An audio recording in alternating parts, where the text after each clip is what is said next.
Bien. O sea que estamos ya, el tema sistema de partículas, sólido, rígido, estamos hablando de traslación y rotación.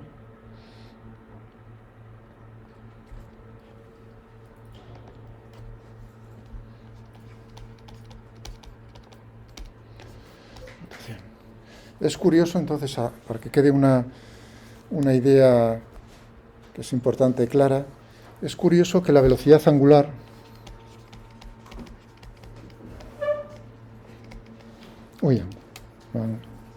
angular es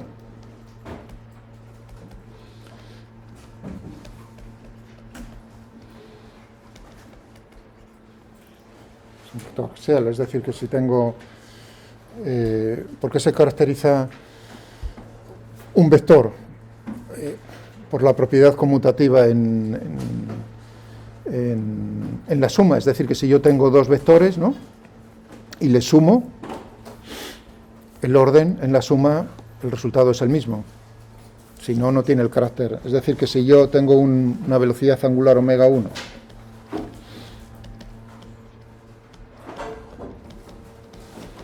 imaginaos que yo llamo un vector omega. Si es un vector, va a cumplir esa condición.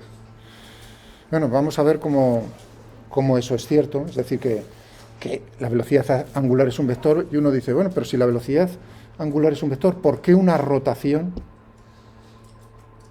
No el ritmo al cual está rotando. Fijaos que una velocidad angular es cómo cambia el ángulo en el tiempo, al ritmo al cual está cambiando.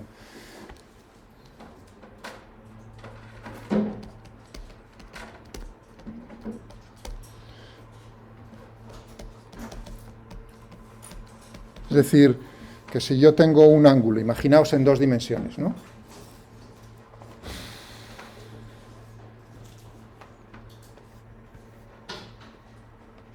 Y X, ¿no? Y yo digo, pues, hago una rotación de aquí a aquí, un cierto ángulo θ, ¿no? ¿Por qué no le puedo dar yo un carácter vectorial a ese y decir, pues, pasar a tres dimensiones? Pongo el eje Z y digo, pues, un ángulo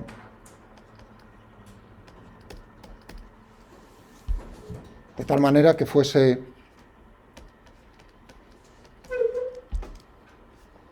¿no?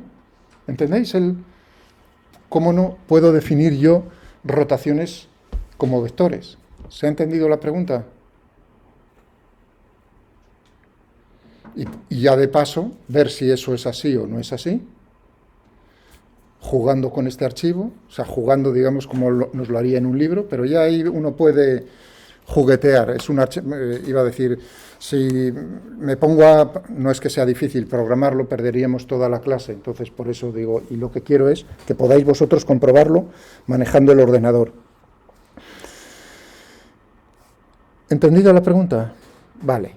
¿Y cómo vamos a poder dilucidar o contestar si eso es así? Bueno, pues fijándonos, lo vamos a hacer tridimensional. Yo voy a hacer varias rotaciones. Voy a coger, que es lo que haría y otras veces hace años en clase, con un libro. Cojo un libro y digo, ¿no? Cojo un libro y digo, voy a girar ese libro, voy a hacer una rotación, primero en torno, planteo cuáles son los ejes coordenados, ejes cartesianos, y digo, voy a hacer una rotación de 90 grados, primero una rotación de 90 grados alrededor del eje X, luego voy a hacer una rotación de 90 grados alrededor del eje Y, y luego voy a hacer una rotación de 90 grados alrededor del eje Z, por ejemplo. ¿Veis? Una suma de tres rotaciones, 1, 2 y 3.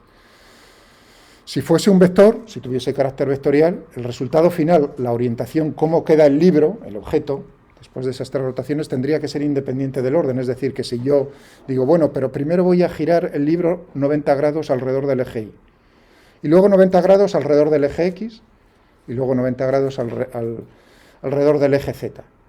El resultado, es decir, la posición final del libro va a ser la misma. Si fuese la misma, entonces uno diría, bueno, tiene la propiedad conmutativa. En ese problema no nos daría problema considerarlo como vector. Un vector axial, lo mismo que... Eso es lo que vamos a hacer aquí. ¿Lo tenéis ya abierto? Demostración de que la rotación es de un ángulo finito, estoy hablando un ángulo finito, no son conmutativas. Bueno, primero hay que crear el libro. Un ladrillo tenemos ahí, para que se vean bien las aristas de diferente longitud. Pero claro, para ayudar visualmente a la persona a entenderlo, es mejor marcar uno de los vértices, porque si no, o poner diferentes colores a las caras. Aquí me decidí en su momento a marcar este vértice con una bolita, con una nariz en verde. ¿Lo entendéis? De tal manera que si uno ve, inicialmente esa es la posición. Ahora vamos el eje X es, que ahí, recuerdo, tenía que haber marcado los ejes X, Y y Z hacia arriba. Bueno, podéis hacer naturalmente con... Es decir, que aquí en esto, si luego queréis cambiarlo en casa, lo único que tendríamos que hacer Graphics 3D, tendríamos que añadirle aquí la opción Axis True o Axis Label X, Y, Z. Se podría hacer. Vale, genial. Bien. Bueno, pues vamos a hacer... O sea, tengo ese cuerpo y ahora vamos a hacer la rotación como si lo hiciese aquí en clase. Cojo el libro y digo, voy a hacer una rotación de 90 grados alrededor del eje X, después del eje Y, y lo que he dicho. ¿Cómo lo puedo hacer con el ordenador? Bueno, de diferentes maneras. Ahí veréis cómo utilizo tres cosas diferentes. Una, pues, con la función rotate. He definido el cuerpo. ¿Habéis visto que le he dado un nombre, no? Bueno, móvil, porque en ese momento estaba pensando en el teléfono móvil. Es decir, que lo podíamos hacer con él. En vez de con el libro, con el móvil. Lo tengo aquí, ¿no? Y digo, voy a girar. ¿Cuál es la dirección del eje X? Pues, por ejemplo, esta, ¿no? Girar 90 grados sería poner el móvil de esta manera. ¿Lo entendéis? Luego, si este es el eje Y, 90 grados, de esta manera. Y luego, con el eje Z, eso es lo que vamos a hacer, que visualmente, con un objeto, pues uno se lía más que nada. Pero aquí lo puede probar. Rotate. Simplemente le digo cuál es el objeto que tengo que rotar, cuál es el ángulo que quiero rotar y, naturalmente, la dirección del espacio alrededor de la cual la quiero rotar. Por ejemplo, esta es una alrededor del eje Z. Bueno, no, cuidado, que aquí le he aplicado las tres. Primero, por el orden, primero la del eje X, 1, 0, 1, 1, 0, 0, vector unitario en esa dirección. O sea, bueno, no tiene por qué ser unitario, simplemente le das un vector y en torno a ese vector gira. Luego, en torno al eje Y, y luego en torno al eje Z. Tenéis aquí, si tenéis curiosidad, en rotate, está muy bien, en 2 dimensiones y en 3 dimensiones. Fijaos, rota una primitiva, un objeto gráfico, tanto radianes, θ radianes, alrededor de un vector tridimensional que está fijado en el origen. Si uno lo quiere fijar, que la rotación sea en otro punto, pues le añade otro punto. 4 en vez de 3, 4. ¿De acuerdo? Ahí tenéis ejemplos en 2 y en 3 dimensiones. Muy bien, pues este sería el resultado después de esas rotaciones en ese orden. Pi, pi, pi. Podemos hacerlo con otra función.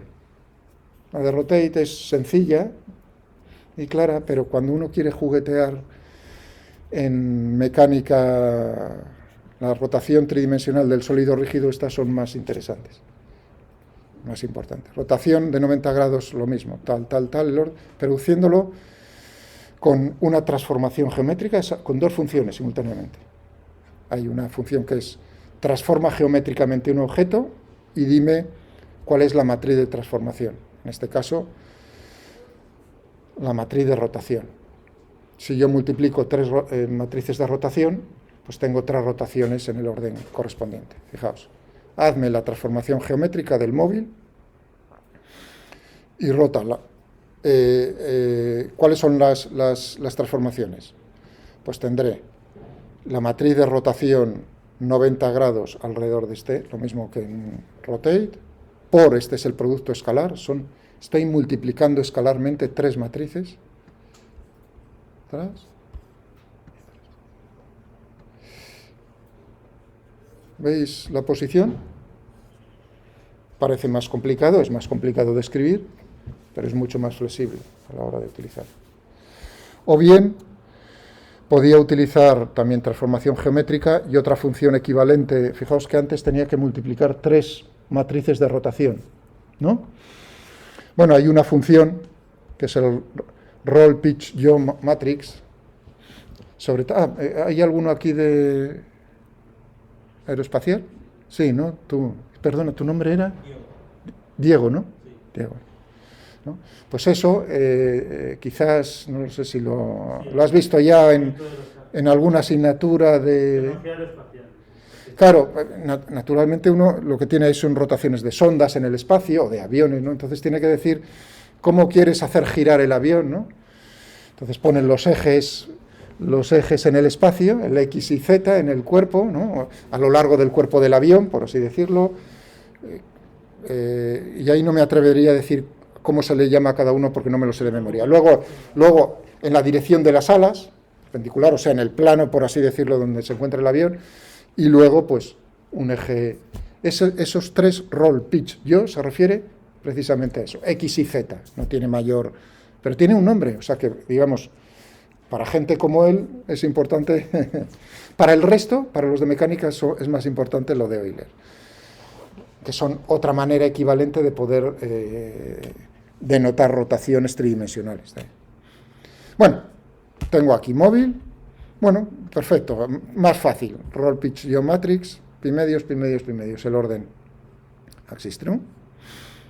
Y otra vez la posición final es esa. Bueno.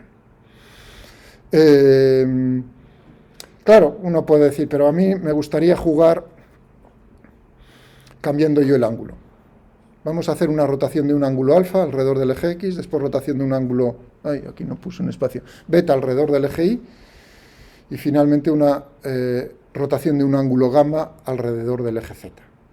Vamos a hacerlo, pues, por ejemplo, con la función transformación geométrica y luego la matriz de rotación correspondiente a... Muy bien, y ahora vamos a manipular, claro, porque quiero que juguemos. Simplemente teníamos lo anterior, pero dejo manipular alfa, beta, gamma. Bien. Esta es la posición inicial del cuerpo, del móvil.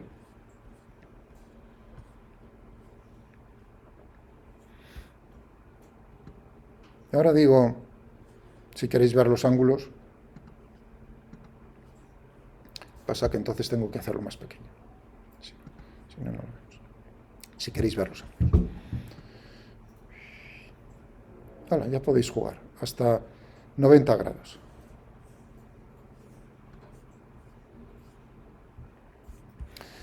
Alrededor del eje X 90 grados, alrededor del eje Y 90 grados, o sea que haría esto ahora con el móvil en la mano. Lo pongo así, lo giro y lo giro.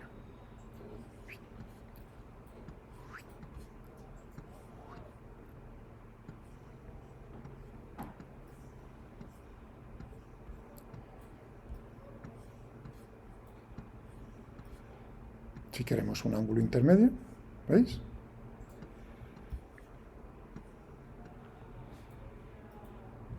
Estupendo, ¿no? Lo de poder manipular.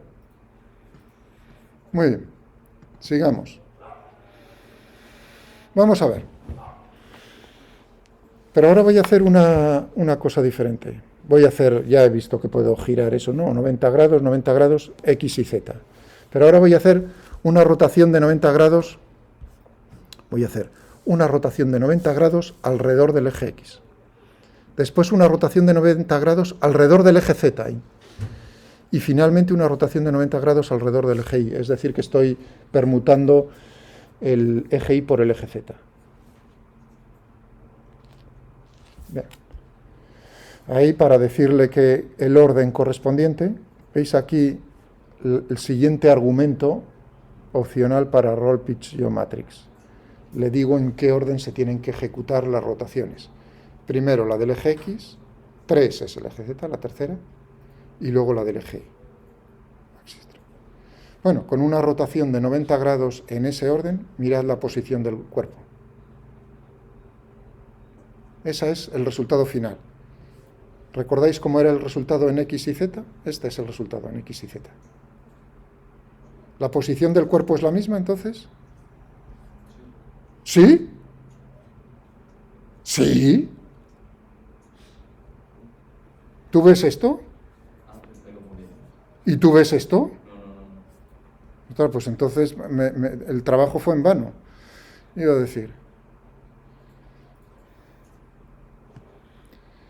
Es decir, que no es conmutativo. Ya simplemente a partir de ahí uno diría, no puedes considerarlo como vectores porque tú no puedes sumar ese tipo de vectores, no tiene esa propiedad. La rotación, cuidado, ahora viene es decir, pero son rotaciones finitas.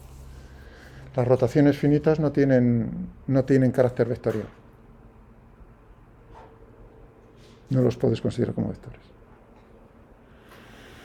Bueno, por si acaso alguien duda, rotación de 90 grados alrededor del eje Y, después rotación de 90 grados alrededor del eje X, y luego, o sea, que hago una permuta de X por Y, de XY y XZ. ¿De acuerdo? Lo mismo, mirad la posición. Esta es la posición final. Fijaos, cuando era XZY, tenía esta. Esta es IXZ. Bueno, pero claro, uno dice, joder, tener que hacer eso, ¿por qué no lo manipulamos? Vamos a manipularlo de tal manera que vosotros elijáis el orden que os plazca. Claro, tengo 3, tengo que tener todas las combinaciones posibles de permutaciones en el orden en X y Z. X y Z, XZY, Z, todas. Claro, escribirlas a mano es un poco latazo, no vaya a ser que se me olvide alguna. Simplemente le digo, hazme las permutaciones entre 1, 2, 3, bueno, llámala permutaciones, simplemente asociarle permutaciones X y Z, es decir, 1, 2, 3 es X. Es para que veáis, si pongo números, 1, 2, 3, tenéis que mentalmente pensar 1 es X, como los viernes estamos muy vagos, pues entonces, así que veamos X y Z y ZX, el nombre de los ejes. Con esto tengo todas las permutaciones posibles en esos 3 elementos. Las 6 permutaciones, ¿no veis? 1, 2, 3, 4, 5, 6. Es decir, que esta función te permite hacer eso con cualquier número de objetos. Bien. Vale, pues ahora vamos a hacerlo y manipularlo. Tenemos aquí el objeto. Puedo elegir entre 0 y 90 grados. O sea, quiero decir que si escojo 0, no es ninguna rotación, por supuesto, cualquiera de las 6 que escojáis no se mueve, no estamos girando.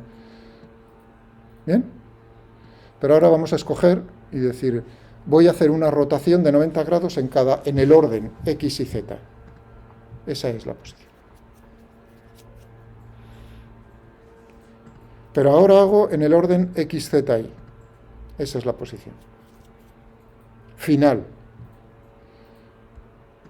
Esta es la posición final, o sea, la posición inicial es la misma en todos, la posición final, después de 3 rotaciones de 90 grados, dependiendo del orden.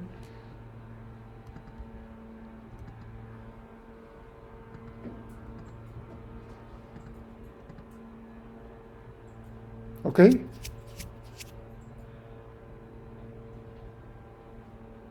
Bueno, espero que sea bonito, ¿no?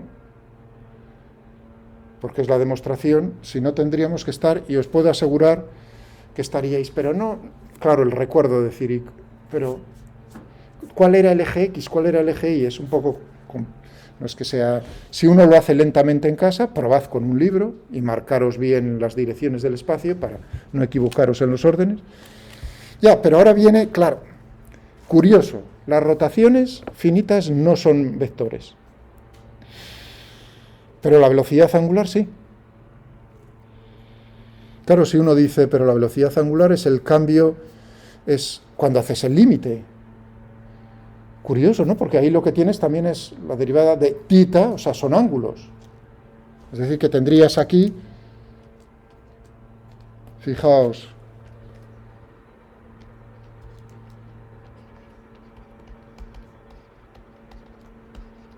omega, ¿no? Le estamos dando, imaginaos que fuese en 2 dimensiones. La dirección sería la del, es un eje axial. ¿En torno a qué dirección del espacio estoy girando, no? Cuando ponía una rotación desde esta posición a esta posición. Ahora lo que digo es que hago, claro, el giro es diferencial de tita, es infinitesimal. Es decir, que el único cambio es que el ángulo, en vez de ser finito, es muy, muy pequeño. En principio, uno dice, si, vale, si la propiedad conmutativa no es cierta para un ángulo, dará igual para qué tamaño del ángulo. Ahí es donde viene la diferencia. Al hacer el límite, la posición final es la misma. Claro, uno diría, hombre, haciendo el límite es no mover el cuerpo. Pero lo podemos hacer haciendo el límite sin estrictamente hacer el ángulo cero. ¿Entendéis el objetivo?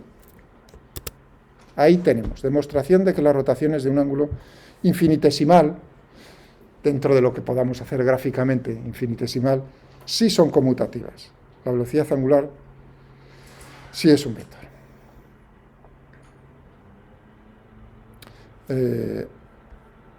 Vale. ¿En qué se diferencia este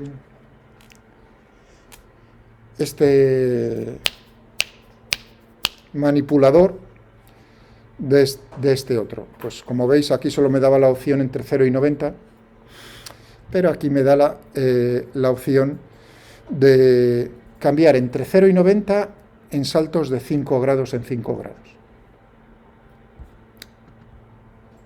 Fijaos, si yo hago con 90 es lo mismo que el de arriba.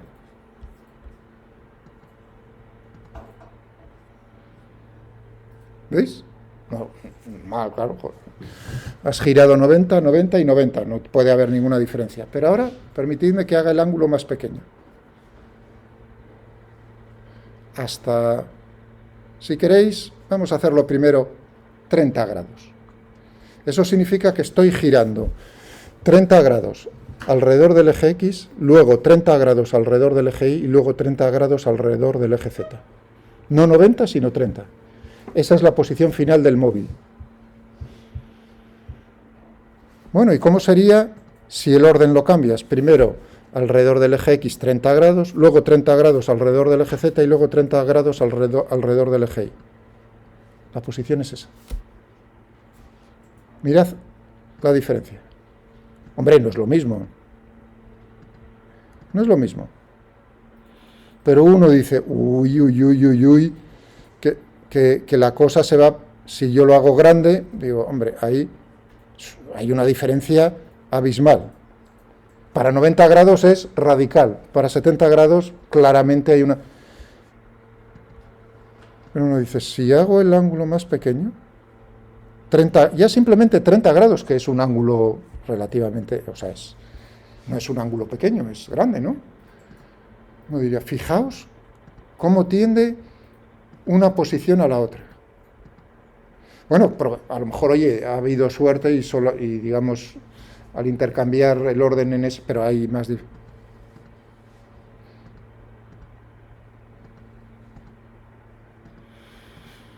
Todos parecen visualmente que tienden a la misma... Vamos a hacerlo más pequeño. 15 grados.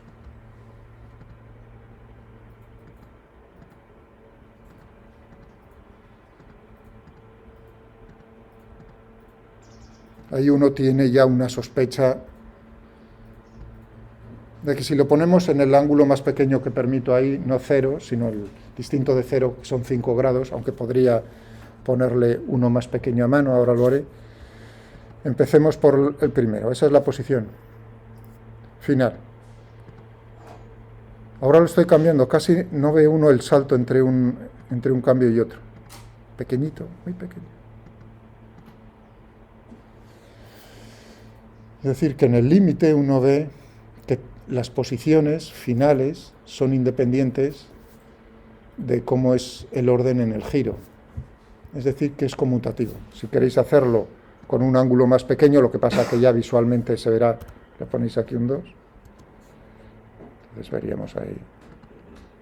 Ahora sí que ya con 2 grados, uno no ve nada de nada. Claro, también se parece mucho la posición inicial a la final, por eso puse 5 como menor. Conclusión: la velocidad angular, las rotaciones finitas no son ángulos, pero las velocidades angulares sí son ángulos. Hoy digo sí son ángulos, son vectores. Jo.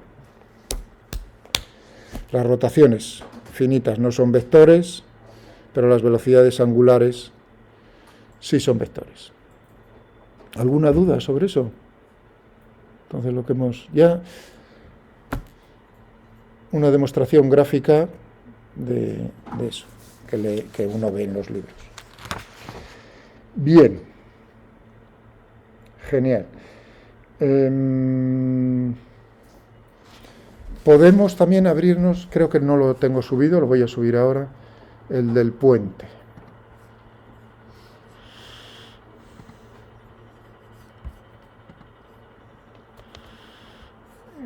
Dejadme ver dónde lo tengo. No tenía yo el del puente. Ah, sí, lo tengo aquí en este otro lado. Vamos a ver.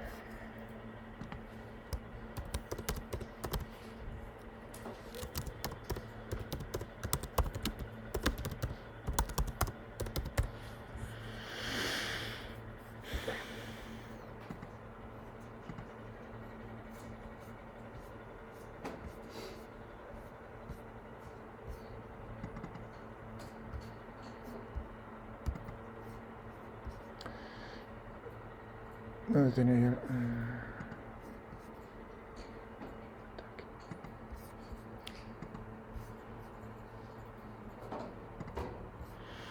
Que no se me olvide cambiarlo de la apariencia, automático, forzar descarga, finalización. Bueno, pues al final tenéis ahora el archivo este, que también podéis descargar si queréis. Lo abrí el otro día muy deprisa.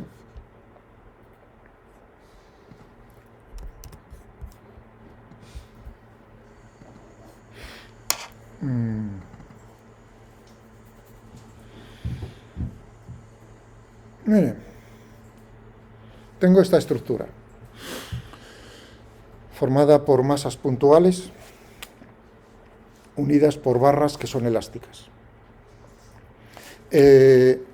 Aquí tengo el suelo, ¿de acuerdo? La gravedad está actuando en la dirección del eje vertical hacia abajo, es decir, que estas masas se pueden desplazar sobre el eje X horizontal, pero no pueden caer. Tengo el suelo rígido, se pueden desplazar horizontalmente. Esta la dejo fija, la de la izquierda, y estas las dejo desplazarse, lo que ellas deseen, hacia la derecha, hacia la izquierda, ¿de acuerdo? Y las otras dos, las de ahí arriba, también tienen libertad en el plano para moverse lo que ellas quieren. Es decir, que aquí tenemos ligaduras, en el sentido de que esta está en el origen de coordenadas. Estas no se pueden mover a lo largo del eje Y, únicamente a lo largo del eje X. Y las barras que las unen siguen la ley de Hooke, no tienen son muelles que no tienen masa y tienen una constante de fuerza. Ahí tenemos las masas, 1 kilogramo, si queréis en el sistema internacional, 1 kilogramo, la gravedad 10 metros por segundo al cuadrado, la constante de fuerza 100 newtons por metro, y la longitud de cada una de las barras, o sea, es un modelo de puente, 1. ¿De acuerdo?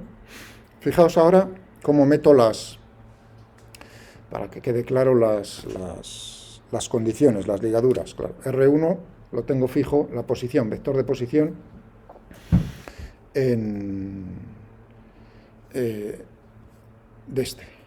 1, origen de coordenadas, ese no se puede mover. El 2, el que está abajo, la componente I0, 3, componente I0, 4, X4 y 4.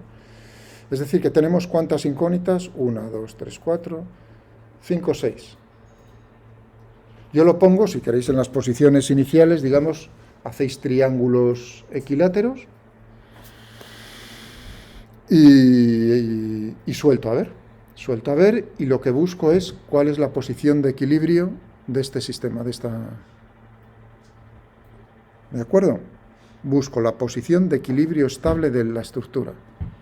Y ahora, con lo que aprendimos el otro día, o lo que os comenté el otro día, ¿qué es lo que tiene que cumplir en la situación de...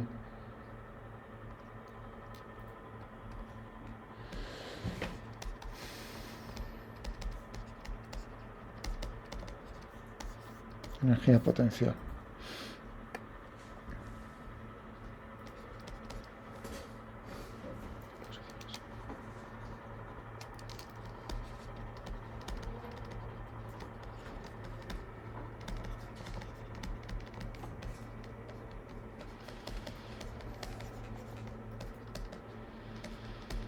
Inestable. ¿Qué teníamos en una dimensión? Teníamos en una dimensión y es un movimiento lineal a lo largo del eje X. Entonces teníamos únicamente fuerzas en esa dirección del espacio y definíamos si la fuerza era conservativa. Podíamos definir una función que dependía únicamente, la función energía potencial que dependía de X. Si fuese en 3 dimensiones, naturalmente teníamos que U, la función escalar, dependería de la posición y era R. ¿Qué relación teníamos en general entre la función energía potencial y la fuerza conservativa? Menos el gradiente de F.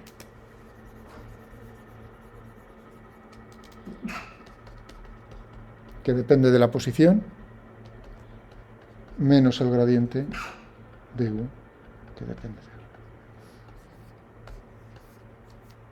Menos el gradiente de U.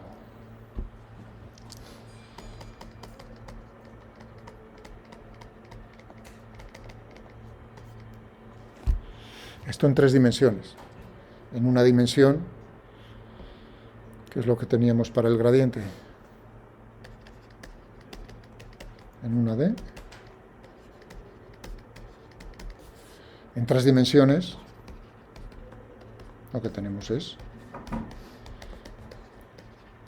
lo que ya sabéis, en cartesianas. Una dimensión es simplemente fijarse en la primera componente.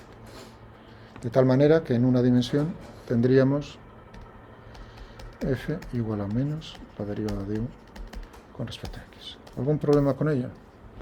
Eso fue donde lo dejamos y decíamos, naturalmente, si tú te fijas haces una representación gráfica de la energía potencial frente a la posición, pues entonces las posiciones de equilibrio estables corresponden a pozos de potencial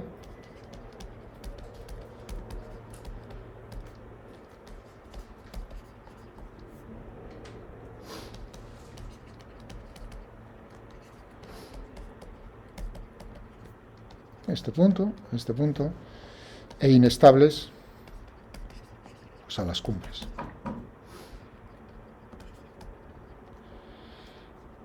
Este punto. Si uno piensa eso como una montaña, es bien fácil, ¿no? Decir, hacia dónde, si lo pongo en la cumbre, sí, es una posición de equilibrio, pero si lo saco un poquitín de la cumbre, pues la bola cae y tiende a caer hacia el valle.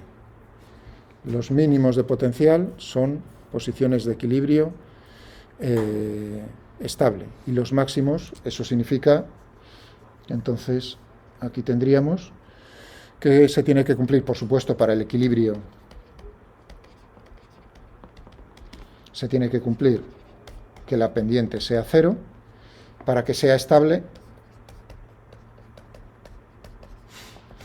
que tendríamos que en las derivadas segunda, en esa posición, ¿cómo tiene que ser esto? Mayor que 0, menor que 0, mayor que 0. inestable que la derivada segunda con respecto a x dos veces en esa posición de equilibrio, evaluado en la posición de equilibrio es menor que 0. Estable, inestable. Lo que ya sabemos de funciones en matemáticas, no hay nada diferente. ¿Qué tenemos en nuestro problema aquí en el puente? Pues habrá que construir, primero, es un problema en una dimensión. No es en una dimensión, eso es lo que lo hace bonito. En 3 dimensiones, tampoco, porque el puente no es tridimensional, pero uno lo puede ampliar a 3 dimensiones, sino que es en 2 dimensiones, en caso de una estructura bidimensional. Es decir, que ya aquí no puedo trabajar con u de x, sino que tengo que trabajar naturalmente con todo ello, en este caso, pues u de x y de y, sin z. Pero tendré que fijarme en cómo son la condición de equilibrio, lo primero, para que esté en equilibrio el puente, que tendríamos que buscar. En una dimensión era que la derivada de u con respecto a x fuese 0. En 2D,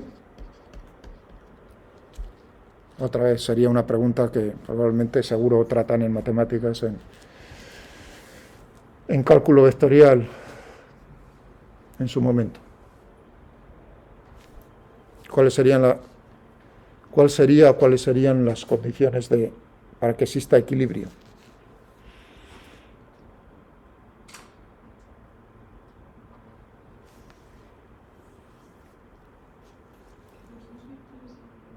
Perdón, no te he oído bien.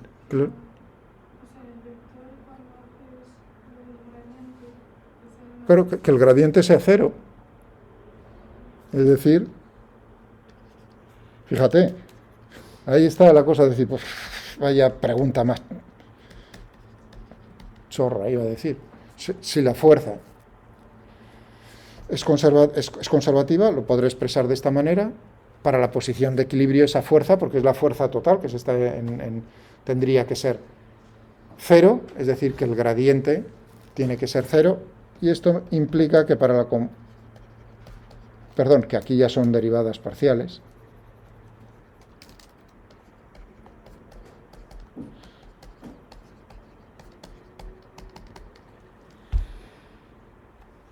Y luego habría que analizar cómo son las derivadas parciales segundas respecto a x dos veces, respecto a y dos veces, porque ahí podemos tener situaciones en las cuales si te mueves en una dirección del espacio es estable, pero si te mueves en la otra es inestable, la figura tan archiconocida de la silla de montar, ¿no? Que en ese caso tenemos un valle en una dirección del espacio, pero es una cumbre en la otra dirección del espacio. Bueno, pero simplemente, ya analizando esto, podríamos imponerle esa condición en las derivadas. Pero bueno, ¿para qué si estoy utilizando el ordenador? El ordenador me permite hallar en una función escalar de varias variables, intentar hallar cuáles son las posiciones en las cuales tengo máximos y mínimos. Locales. Porque lo que buscamos son máximos y mínimos locales. El mínimo local. Para eso primero tendré que construir la función energía potencial. ¿Las fuerzas son conservativas? Tengo fuerzas que son las gravitatorias sobre cada una de las masas, porque tiene que ser, fijaos, ahora uno dice, ya no es un cuerpo puntual, ya no es uno. Ahora tengo un sistema formado por muchos cuerpos. Pero sigue siendo lo mismo, habrá que fijarse cómo es la energía potencial total del sistema. ¿Bien? Tendremos entonces cómo es la suma de la energía potencial gravitatoria para cada uno de ellos, tomando como nivel de referencia, pues, I igual a 0. La masa de cada uno, son todas masas iguales, por la gravedad, y hacer la suma, naturalmente, de cómo es la componente I, ahí veis la segunda componente, y sumarlo, suma desde 1 hasta 5 cuerpos. Y tengo la energía potencial gravitatoria. Y ahora viene una cosa interesante, importante. ¿Y cómo es la energía potencial elástica?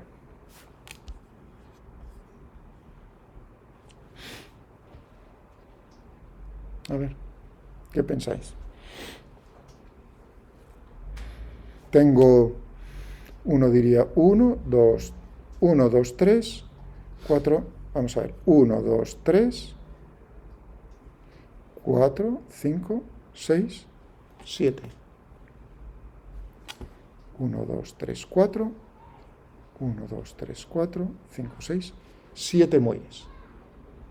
Para cada uno de esos muelles se cumple la ley de Hooke, es decir, que la energía potencial elástica para uno de ellos sería 1/2 de la constante de fuerza del muelle, por lo que está el muelle estirado o comprimido.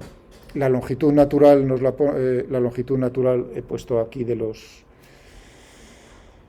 esas barras elásticas es 1.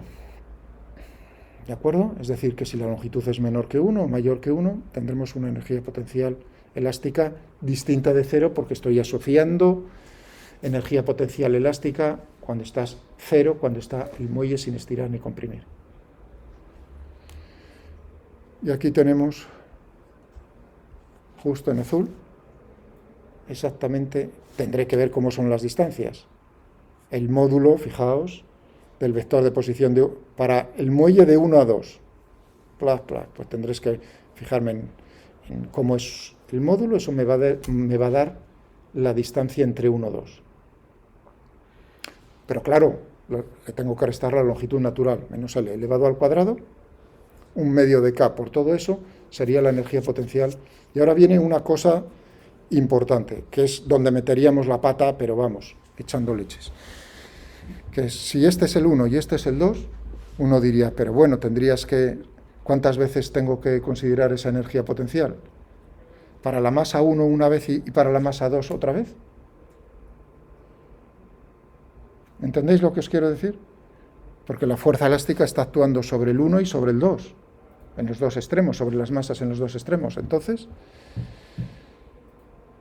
ahí viene la cuestión. Aquellas personas que multiplicaseis por 2, porque uno dice una vez para esta masa y otra vez para esta masa, 2 veces 1/2 de K, X al cuadrado para uno, para la otra, eso está mal. Es la energía potencial. Pensad que el sistema son únicamente esas dos masas. Es la energía potencial del sistema formado por esas dos masas, es 1/2 de K por X al cuadrado. No contabilizarlo 2 veces. Capítulo 4, Taylor. ¿De acuerdo? Ahí viene todo el desarrollo matemático que me quiero ahorrar, visto digamos, que lo importante es para vosotros la conclusión. Sí.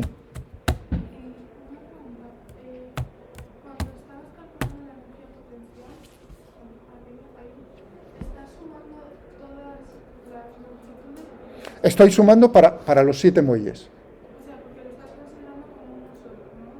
Bueno, estaba cogiéndome uno de ellos, el primer término, para decir, ahora la duda que surge, uno digo, bueno, si tengo lo siguiente, si tengo esto, uno dice, el problema sencillo, K, esto es X, uno dice, ¿cuál es? Y este extremo fijo, tengo un muelle, la energía potencial elástica asociada a ese muelle, al bloque unido al muelle, 1/2 de Kx al cuadrado. Ya, pero aquí, por desgracia, tengo dos bloques, por desgracia, por hacerlo bonito, tengo dos bloques, tengo dos masas, la 1 y la 2. Y ahora uno dice, claro, la fuerza que está actuando del muelle sobre esta sería, imaginaos que está estirada. Es decir, que estaría actuando de esta manera, pero sobre el otro estaría actuando de esta otra manera. Eso es forzoso. Y los dos se pueden mover. Imaginaos que los dos se pueden mover. Ahora la duda viene de decir, y en este otro caso, ¿cómo sería la energía potencial elástica? ¿Sería para el 2 1/2 de Kx al cuadrado y para el 1 1/2 de Kx al cuadrado? 2 veces, porque tengo dos masas. Respuesta, no. Es la energía potencial elástica del sistema formado por las dos masas.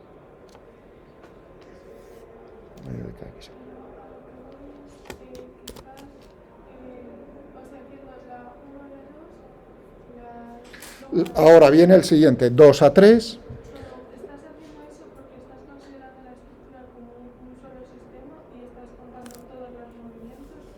Hombre, estoy viendo aquí los muelles, depende de cómo los esté numerando aquí. Tengo el 1, 2, 3, 4 y 5, esa es la numeración. Entonces digo, a ver, para el muelle, tengo un muelle del 1 al 2. ¿Cuál es la energía potencial elástica asociada a ese muelle? 1/2 de K, por lo que está estirado comprimido al cuadrado. Primer término. Segundo muelle, el del 2 al 3. 2 al 3. 1/2 de la constante de fuerza de ese muelle, por lo que está estirado comprimido ese muelle. El siguiente, del 1 al 4. Del 1 al 4. 1/2 de K, por lo que está estirado comprimido al cuadrado. Del 4 al 2. ¿Qué muelle es ese? ¿Del 4 al 2 o del 2 al 4? Como me da. 1/2 de K, por lo que está estirado comprimido, al cuadrado.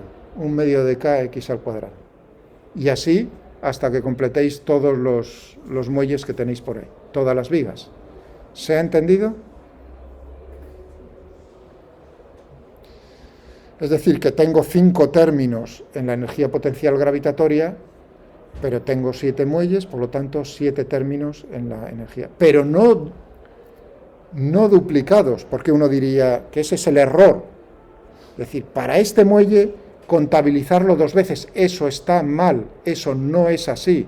Es un muelle, no 2 muelles. ¿Está eso claro? Vale. Muy bien. Bueno, pues nada, sumas uno, sumas otro. La energía potencial gravitatoria más la elástica es la energía potencial total del sistema. Y ahora le digo, y eso es lo bonito del ordenador, porque si no tendría que hacerlo a mano y ahí seguro que no me gustaría nada, en este caso. Encuentra, esta es la función que me va a dar. Quiero el valor, puedo encontrar el valor de la energía potencial en el mínimo local que encuentre y además las posiciones correspondientes a eso. A mí solo me interesa cuál es la posición de cada una de las masas para un mínimo local. Y esa es la función findArgMin. Encuentra el argumento para el cual tienes un mínimo. ¿De qué función? Pues, la energía potencial total. Empezando, y ahora viene sueltas el perro.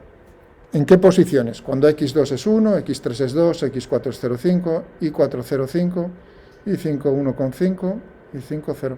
Esa no es esa es una posición en la cual yo dejo la estructura inicialmente, que no es la posición de equilibrio. Yo no tengo vista. Es el ordenador en el que, partiendo de esta posición, va a encontrar un mínimo local con una precisión de 20 cifras. Dibújame la solución, fijaos que le doy un nombre a las soluciones, x2, x3, x4, tal. Dibújame las posiciones. Primero, dame el valor de x2, x3, x4, y4, x5 y 5, es esto. Esas son las posiciones. Fijaos que hay 1, 2, 3, 4, 5, 6 incógnitas. 1, 2, 3, 4, 5, 6. Y además dibújamelo. Hombre, en el dibujo hay digamos, iba a haber poca diferencia frente a como pusieseis vosotros los triángulos equiláteros. Fijaos, la posición del cuerpo 2 se ha desplazado un poco hacia la derecha de donde la había colocado yo en 1. Claro, uno dice, está aplastando, lo de arriba está aplastando hacia lo de abajo, tiende a estirarse hacia la derecha. El 2, el 3, también se ha ido hacia la derecha. El x4 es este. x4 es este valor, 0,5. El y4, la altura, estas serían las componentes de esta masa. De x5 y 5, estas dos últimas.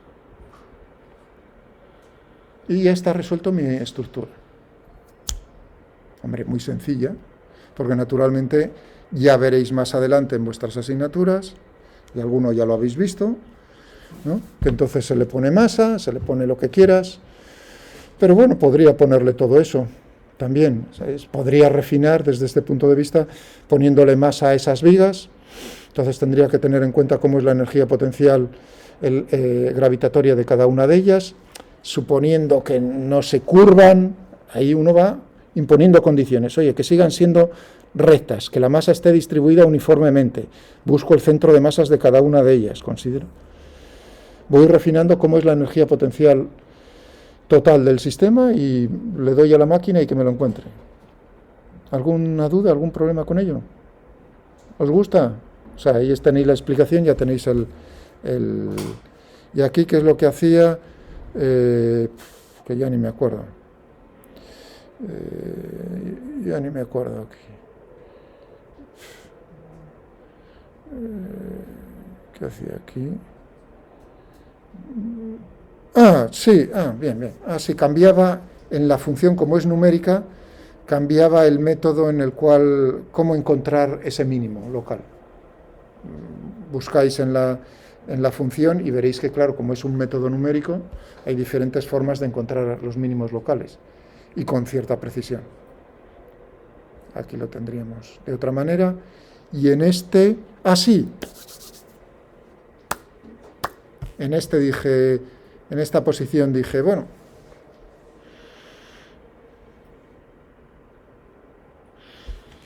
imaginaos que yo pongo la posición inicial, o sea, la posición en la cual dejo al perro buscar x2 en 1, y3 en 2, pero x4 lo pongo sobre el eje x, y4 0, ¿veis? O sea, que están, y luego y5 es 0, es decir, que pongo todas las masas sobre el eje x, ¿lo entendéis? Y ahora suelto a ver cómo queda mi estructura, cuál es la posición de equilibrio estable o una de las posiciones de equilibrio estables posibles en esto. ¿Qué creéis que va a hacer el sistema? Lanzar las masas que tenía aquí inicialmente hacia abajo. Claro, esto corresponde también a un mínimo, y encima de ese mínimo el valor de la energía potencial es menor que en el caso anterior.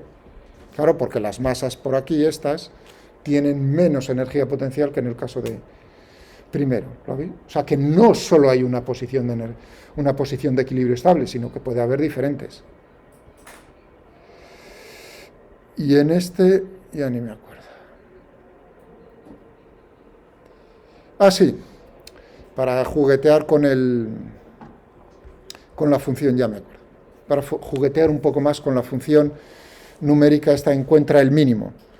Le digo, bueno, empieza en las posiciones anteriores, todos, pero oblígale a que encuentre solo aquellos mínimos locales que cumplan ciertas condiciones, es decir, que las masas 4 y 5 estén por encima de las masas 1, 2, 3. Bueno, encuentra. Que son diferentes variaciones, todo y aquí que hacía, aquí cambiaba. Sí, hombre, madre mía. Fijaos, esto, ¿por qué haría esto? Probablemente porque ese curso la gente tenía más interés. No me acuerdo qué año, podría haber Es tan sencillo. Al final me voy acercando ya al final, ya sé lo que... Es tan sencillo como por el número de preguntas el interés de la gente. Solo tengo que ver cuántos archivos nuevos he hecho. Ese es el criterio. Digamos, cómo es la media global de la asignatura, el interés que le ha puesto, es bien sencillo para mí. Bueno, ¿y qué ocurre? Digo, vamos a ponerlo un poco más bonito. ¿Y qué ocurre si cambio las masas, había dicho? La masa 1, 1, la 2, 1, la 3, 1, la 4, 1, pero la 5, que es la de arriba a la derecha, tiene masa 3. Ahí tenéis la posición de equilibrio estable, un mínimo local en la energía potencial gravitatoria, correspondiente a eso. Esa sería la estructura en ese caso. Claro, ahí uno puede decir, anda, pues mira qué bien, podría poner cargas, ¿no? Lo que dicen los ingenieros, ¿no? Lo de las cargas en el puente o en la estructura. Son masas, ¿no? Pues pones una masa adicional y además puedes colocar esas masas o distribuir esas fuerzas a lo largo de las vigas, ningún problema. Y ese sería el resultado final en nuestro archivo. Para que podáis, lo tenéis a vuestra disposición, que queréis juguetear con él de otra manera, lo hacéis. Vamos a hacer ahora la pausa. Son 11:09, vamos a ventilar hasta ahí cuarto. Continuamos. Cuando se nos enseña lo de la ley de Hooke, tenemos en una pared un muelle fijo a una pared y un bloque que se puede mover, por ejemplo, a lo largo del eje X, ¿no? Y este sistema bloque-muelle tiene una energía potencial elástica que es, para este caso, 1/2 de la constante de fuerza del muelle, por lo que está, vamos a suponer que vamos a poner el X0. X0 es la posición del bloque cuando el muelle está sin estirar ni comprimir, o sea, tendríamos X menos X0 al cuadrado. Ningún problema. Claro, tenemos aquí una fuerza que es esta, la fuerza, imaginad que está estirado el muelle. Entonces, esta sería la fuerza del muelle. ¿Es conservativa? Sí. Esa es la energía potencial. Ya, bueno, ahora pensad en lo siguiente. Imaginaos que tengo dos bloques y un muelle. Sobre el eje X, sobre el suelo. Este el bloque 1 y este el bloque 2, la constante de fuerza del muelle es K. ¿Cuál es U? Y ahí es donde viene el error.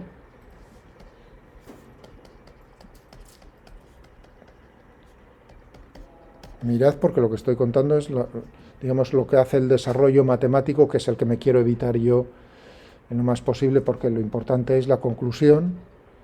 Lo tenéis en el Taylor, no es difícil, pero no hay tiempo para mucho. Taylor, capítulo 4. Uno diría, pues oye, tenemos aquí la fuerza del muelle. Estoy diciendo el muelle sin masa, no. Pero naturalmente tenemos la misma fuerza en módulo el mismo, dirección la misma. Esta sería sobre el 1 y este sería sobre el 2.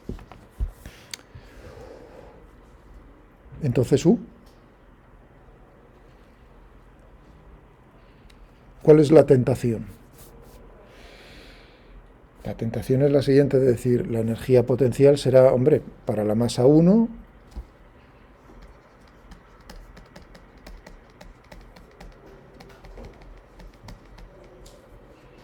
¿no?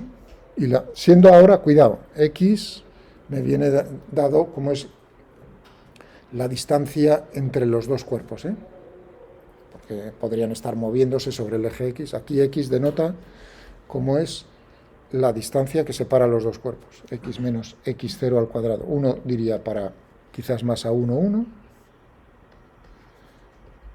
y para la otra, pues otro tanto, porque también está actuando la fuerza por el otro extremo sobre la 2. ¿Es esto correcto? ¿Entendéis la tentación, no? Esto está mal. Primero, el muelle es una fuerza interna al sistema. El sistema es las dos masas y es una forma de decir cómo están interactuando entre ellas. Podría ser gravitatorio. Entonces, aquí, la energía potencial para fuerzas internas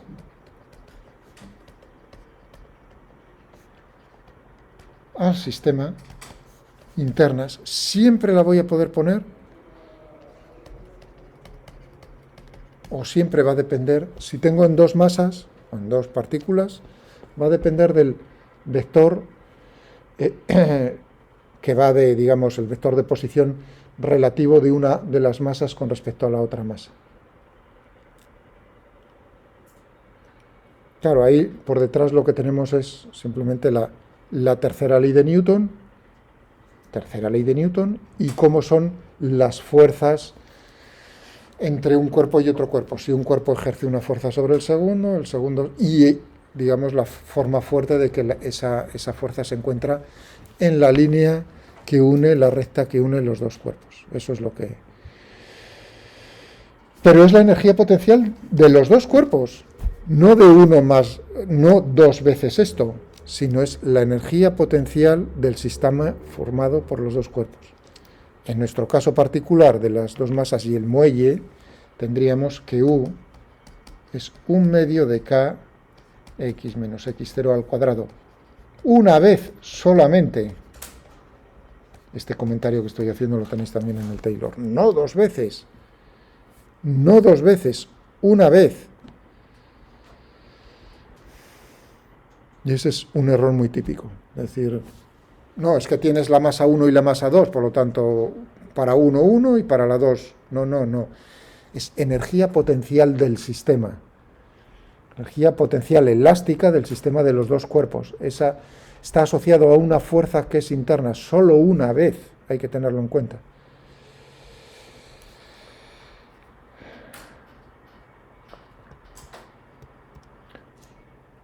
Por cierto,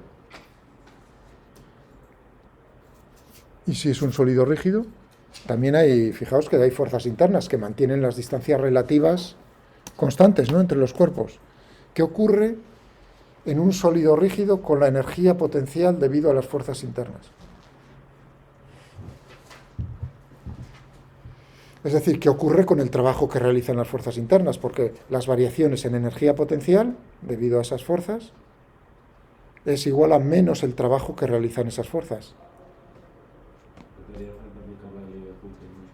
No, estoy hablando ahora, o sea, no tiene por qué ser fuerza elástica, simplemente estoy diciendo las fuerzas internas son todo entre cuerpos, son de tipo conservativo, eso no os preocupéis, son todos campos eléctricos, más eléctricos que gravitatorios, desde luego. Pero si queréis pensar como muelles, es decir, que no tiene por qué ser forzosamente un muelle. Si queréis pensar entre las moléculas unidas por muelles, por mí no hay ningún problema tampoco, ¿eh? No. Pero ahora pensad que los muelles son tan fuertes, ¿no?, en un sólido rígido, que entonces la distancia relativa entre moléculas a pares no cambia. Entre partículas de ese sólido rígido no cambia su distancia relativa. ¿Qué ocurre con el trabajo que realizan esas fuerzas? Si yo veo cómo es el trabajo, eso me daría cómo es la variación en la energía potencial debido a esas fuerzas. Sería prácticamente cero. Quítalo de prácticamente. Es estrictamente cero. Estrictamente, no es una aproximación. La energía potencial interna de las fuerzas internas en un sólido rígido, muy importante, en un sólido rígido, no en un sólido elástico. La energía potencial asociada a las fuerzas internas en un sólido rígido es constante. Bueno, lo que me está diciendo es que el trabajo realizado por las fuerzas internas es cero en cualquier movimiento del sólido rígido. Y ahora pensad en lo siguiente, para ver eso que acabo de decir otra vez, o sea, es darle vueltas al mismo pensamiento.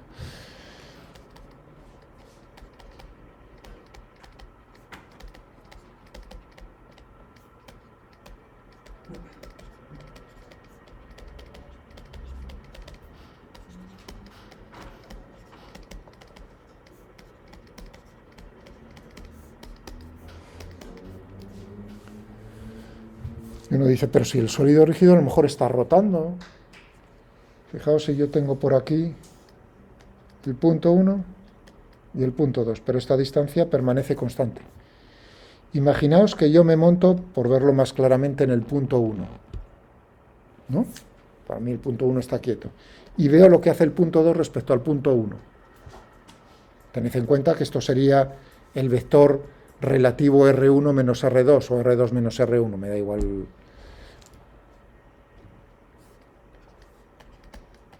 Aquí el origen de coordenadas. Este es R2, por lo tanto, este sería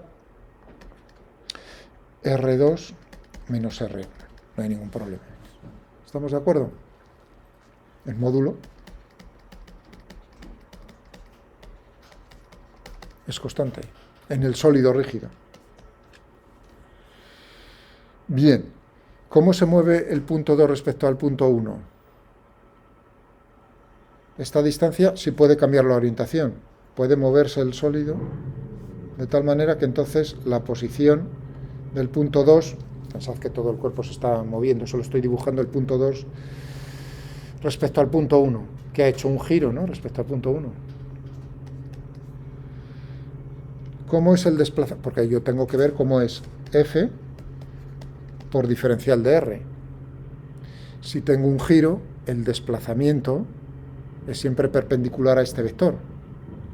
Esto sigue una trayectoria que sería relativa. El movimiento del punto 2 respecto al punto 1 sería el arco de una circunferencia. El desplazamiento es tangente a esa circunferencia. ¿Cómo son este vector y este vector? Perpendiculares, ¿no? Por lo tanto, el trabajo, que es producto escalar de fuerza por desplazamiento infinitesimal, es cero. No es que la fuerza sea cero, no es cero, sino que en un sólido rígido la fuerza, esa interna, y el desplazamiento son perpendiculares. Lo he hecho para dos partículas. Cogéis a pares todas las partículas que queráis, las fuerzas internas entre partículas, sumáis para todas ellas es cero el trabajo. Eso implica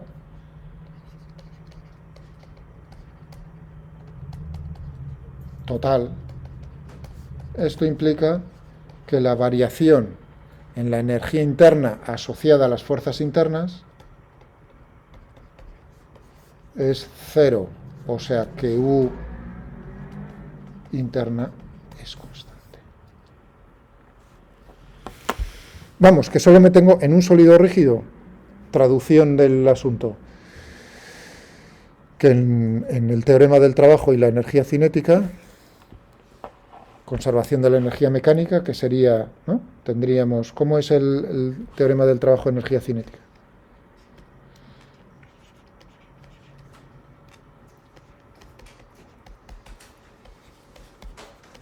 Infinitesimal. El trabajo total realizado por las fuerzas se manifiesta en una variación en la energía cinética del sistema. Pero aquí en este tengo el trabajo de las fuerzas externas más el trabajo de las fuerzas internas, igual a la variación en la energía cinética. Y yo lo que me he fijado aquí, en el sólido rígido, cuidado otra vez, insisto, sólido rígido, si es otro cuerpo que es sólido pero no es rígido, entonces eso que estoy diciendo ya no es cierto. Es igual a cero. Es decir, que en el sólido rígido tenemos... ¡Uy, qué bien!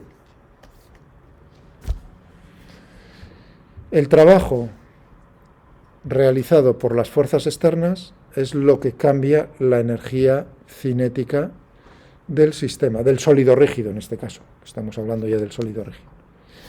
Y en este término tendremos, y ahora uno dice, ¿cómo son las...? Pero ya veis, en el sólido rígido, ya paso a lo que yo quería, que es, en este caso particular, ya las fuerzas internas no realizan trabajo, ya solo me tengo que preocupar de las fuerzas externas. ¿Entendéis la conclusión?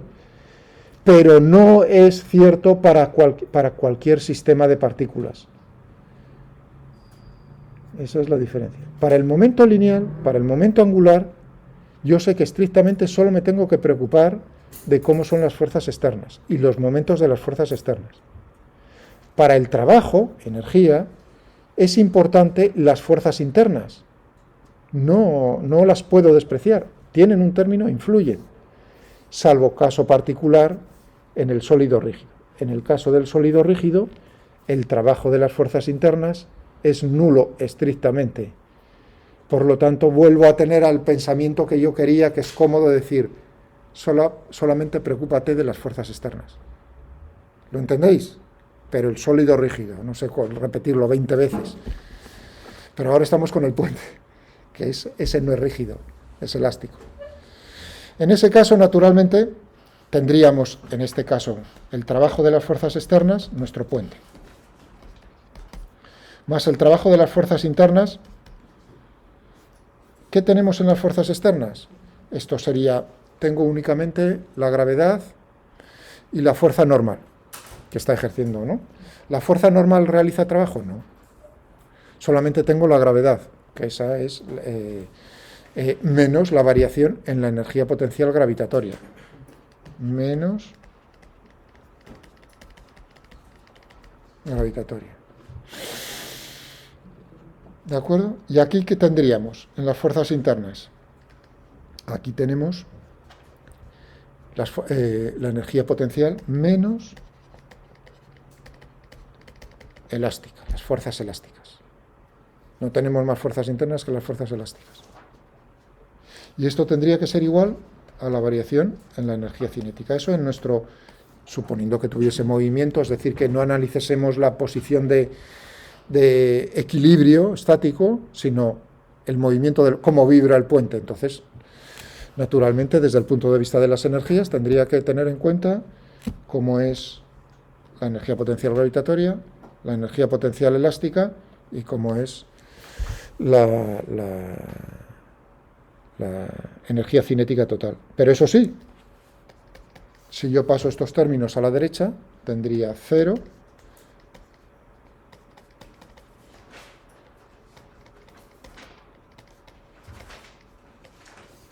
es decir que si yo llamo esto la energía mecánica total del sistema, es constante. ¿Lo entendéis? Es decir, que solamente, si fuese vamos a ver, un sólido rígido, para insistir, ¿cómo sé yo si en un sólido rígido o varios sólidos rígidos, un sistema, la energía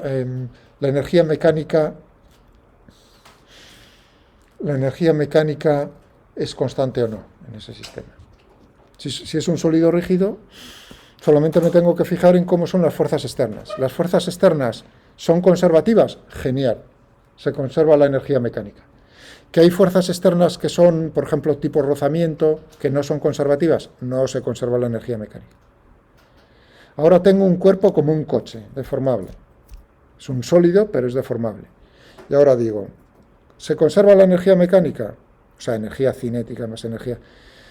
Tengo que ver cómo son las fuerzas externas y fuerzas internas. Supongamos que las fuerzas externas son conservativas. ¿Vale? Desde el punto de vista de las fuerzas externas se conservaría, pero cuidado, en las fuerzas internas tengo que ver cómo son ellas. Y en esas puedo tener de tipo conservativo y tipo no conservativo. Yo estoy utilizando aquí muelles para que sean conservativas. Pero ¿qué pasa si el trabajo es la fuerza es no conservativa? Entonces ya no puedo ponerlo en función de una energía potencial interna total. En ese caso no se conserva la energía mecánica. ¿Vale? Queremos encontrar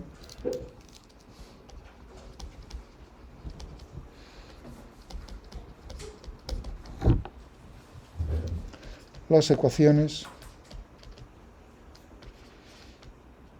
del movimiento que describen el siguiente sistema.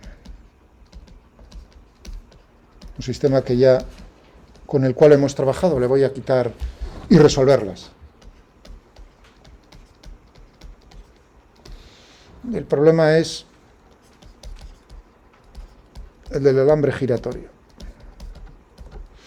O péndulo, ahí le he puesto péndulo.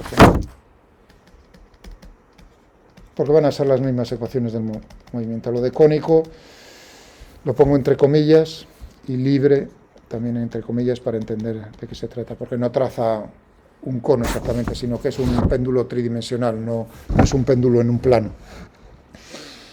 Bueno, ¿cuál es el sistema? Teníamos aquí, ¿no?, colgado del techo nuestro alambre y teníamos una bolita que estaba pinchada por ese alambre. El radio del alambre era R, pero ahora, y le hacíamos girar, esto era M, y hacíamos girar con una cierta velocidad angular ese alambre. con un motor. Es decir, que era, en el problema que hicimos, la velocidad angular era fija, estaba fijada en el problema. Pero ahora eso no es así. Esto está muy bien engrasado, es un eje. Le doy un giro inicial a todo el sistema, es decir, la bolita no hay rozamientos, todo lo mismo. Lo único que cambio es que quito el motor o apago el motor y eso puede girar libremente sin rozamientos alrededor de este eje vertical. O bien, péndulo, son las mismas ecuaciones. Si yo tengo punto fijo, una barra de masa despreciable, una masa bajo la acción de la gravedad, pero ya no esto, le doy un movimiento, fijaos, por ejemplo, que le doy una velocidad inicial perpendicular al plano de la pantalla, a la bolita, en esta posición inicial.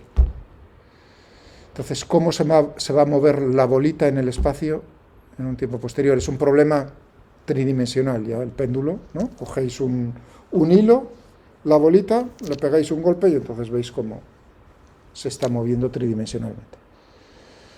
Van a ser las mismas ecuaciones. Bien, y queremos encontrarlas. Que nos dan las condiciones iniciales.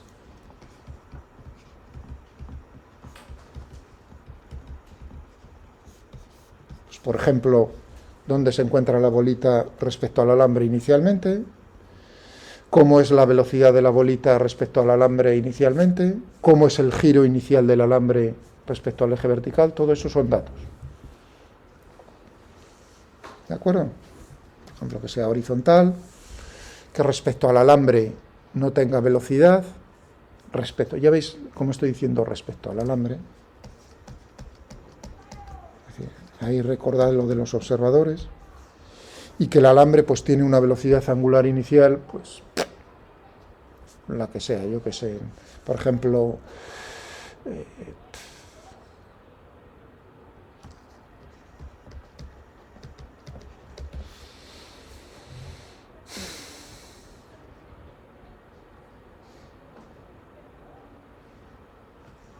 10 revoluciones por minuto. ¿Entendidas las condiciones iniciales? La bolita se encuentra justo a la misma altura que el centro. Con respecto al alambre no tiene velocidad, con respecto al alambre, pero el alambre inicialmente tiene un giro de 10 revoluciones por minuto. Quiero saber dónde se encuentra la bolita y el alambre en cualquier instante posterior. Quiero saber todo. Pero además voy a cambiarle una cosa, que el alambre tiene, cambiarle. En el otro caso, no, el alambre, como su movimiento venía fijado, no dábamos masa al alambre, solo necesitábamos la masa de la bolita. En este problema necesitamos la masa del alambre.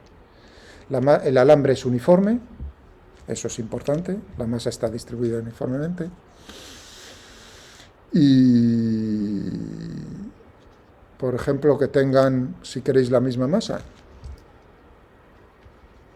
O vamos a ponerle vamos a llamarle M mayúscula a la masa del alambre y M minúscula a la masa de la bolita.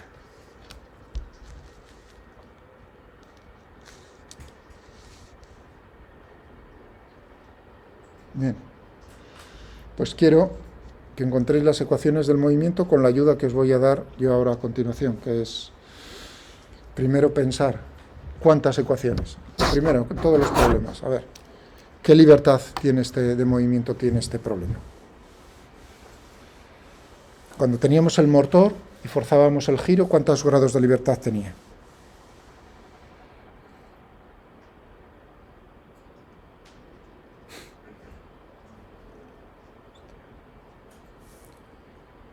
Cuando teníamos el problema original del alambre que hacíamos girar con un motor y la bolita deslizando a lo largo del alambre, ¿cuántos grados de libertad tenía el problema?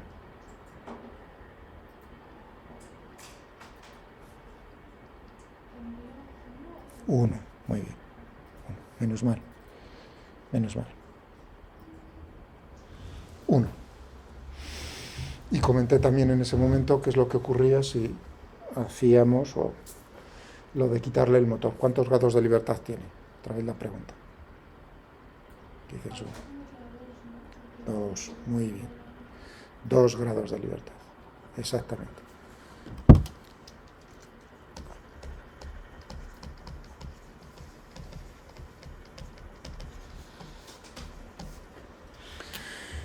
Necesitábamos, pues, 2 grados de libertad, pensar en qué coordenadas podíamos utilizar para determinar la posición del sistema de manera inequívoca. ¿Qué coordenadas podemos utilizar? Las más cómodas.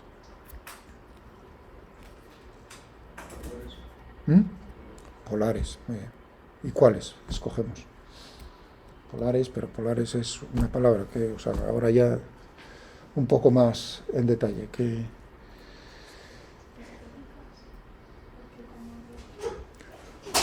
Muy bien, eso está perfecto. ¿Qué fue lo que? Muy bien. O sea, tú estuviste atenta en ese momento. Fijaos que la trayectoria de la bolita se va a encontrar en una superficie esférica, fue lo que dije en su momento. Por lo tanto, tendríamos, en principio, la posición es tridimensional, 3 coordenadas. La distancia, si ponemos el origen aquí, tendríamos la distancia al centro, pero la ligadura es precisamente que la distancia al centro viene una dada. Es decir, que el ángulo, si queréis, el ángulo θ, y visto desde el ángulo, ese sería el ángulo azimutal, el ángulo que forma la proyección sobre un plano, si estamos pensando que este es el eje Z, ¿no?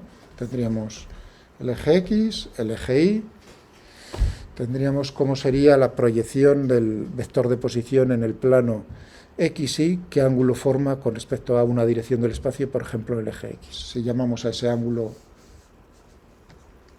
uno sería θ y el otro sería φ, por ejemplo.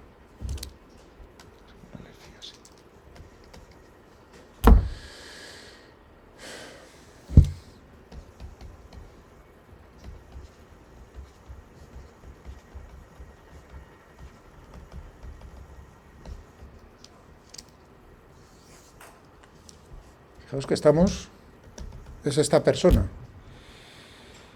es ese observador, el que ve la superficie esférica. Muy bien, o sea que lo estamos haciendo desde un sistema de referencia que suponemos que ese es el de fuera, inercial. La gravedad, por supuesto, también es un dato. Bien, 2 grados de libertad, 2 coordenadas, 2 ecuaciones del movimiento. Os dais cuenta de que en el péndulo cónico también esta bolita se encuentra en una superficie esférica de radio por la longitud de la barra. 2 ecuaciones del movimiento. ¿No? Pues ya sabemos cuántas, por lo menos. Y ahora es encontrarlas. ¿Y encontrarlas de qué manera? Aprovechando lo que he explicado yo estos días pasados. Mi ayuda. Pensemos en los principios de conservación. Se conserva nuestro sistema ahora es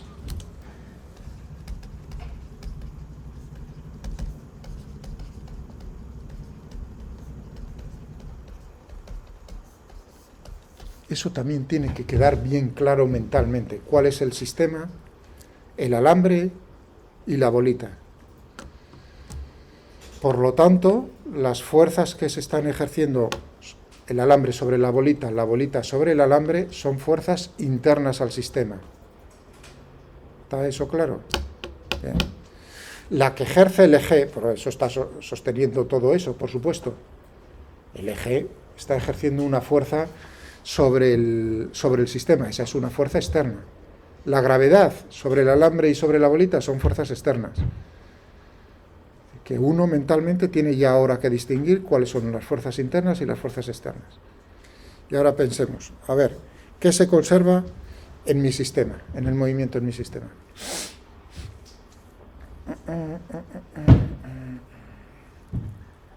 No hay rozamientos.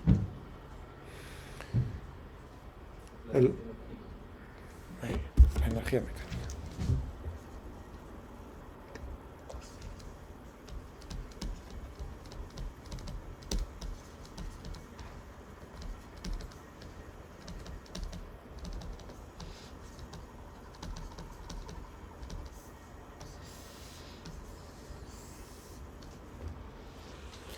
Eso es una ecuación escalar.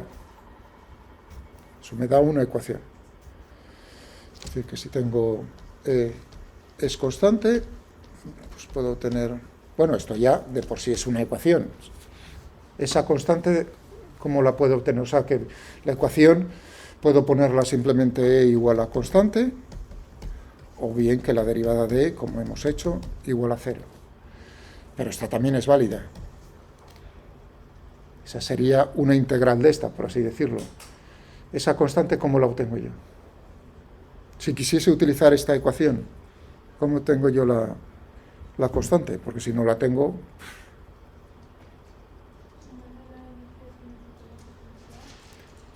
Sí, pero ¿cómo? Sí, la energía, sí, por supuesto.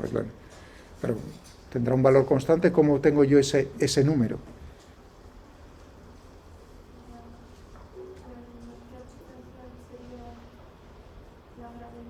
Sí, pero ¿cómo? O sea, yo digo que la energía me va a dar igual en qué instante. La energía mecánica va a tener siempre el mismo valor. ¿Qué valor? Si te estoy diciendo cómo son las condiciones iniciales, te estoy diciendo cómo va a ser la energía cinética y la energía potencial inicial. Va a ser lo mismo ese valor para cualquier otro instante. Es decir, que esta constante, por supuesto, que la puedo obtener a partir de las condiciones iniciales. Las condiciones iniciales me está diciendo a qué altura se encuentra la bolita, qué velocidad tiene la bolita respecto a la persona de fuera, qué velocidad tiene angular el alambre. Es decir, que de alguna manera me voy a poder sacar como la energía cinética de uno y de otro. La energía cinética total del sistema es la energía cinética de uno de los cuerpos más la del otro cuerpo. Luego tendré que ver cómo es la energía potencial. Muy bien, saqué una de las dos. Pero esa es solo una u otra, no son dos ecuaciones. Es la misma ecuación, la misma información. Vale. ¿Qué otro principio de conservación podemos... Si logramos encontrar otro, no nos tenemos que romper más la cabeza ahí pensando, decir, a ver, joder, las leyes de Newton. La conservación del método. ¿Todo el mundo de acuerdo? Expresado de esa manera, ¿está todo el mundo de acuerdo?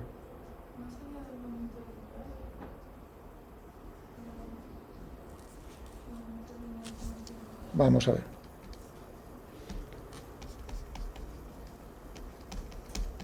Mentalmente uno dice...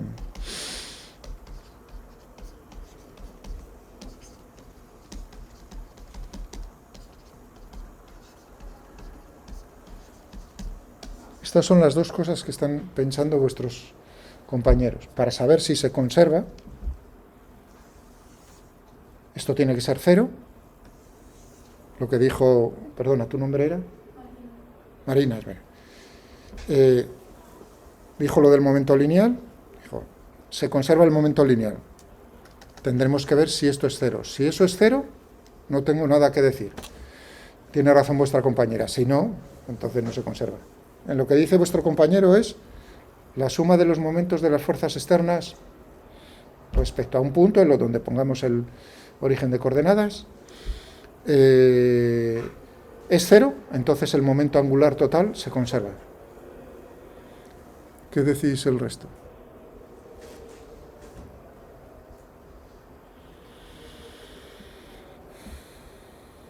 Sí, a ver, espera, perdón.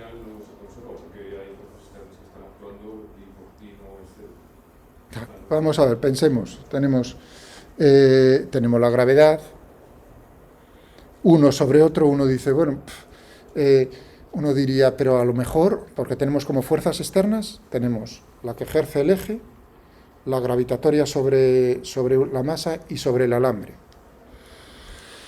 Oye, a lo mejor la suma de las tres es 0.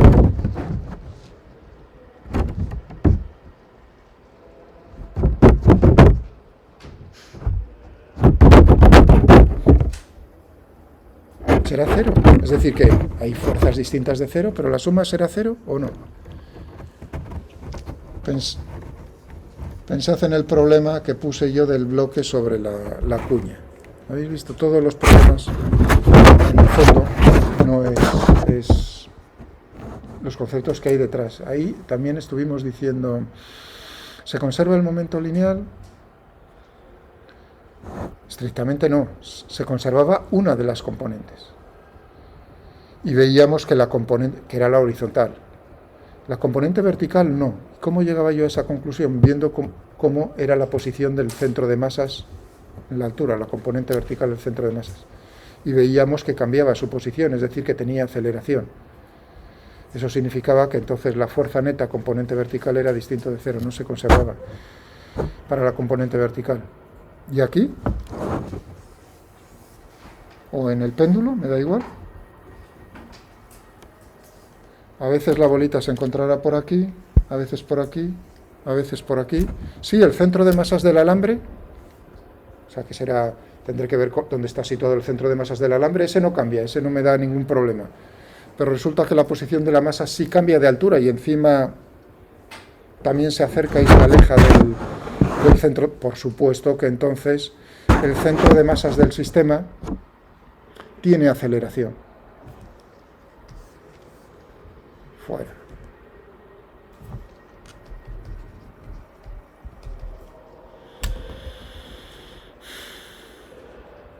¿De acuerdo? La de Marina ya la he matado. No se conserva el momento lineal.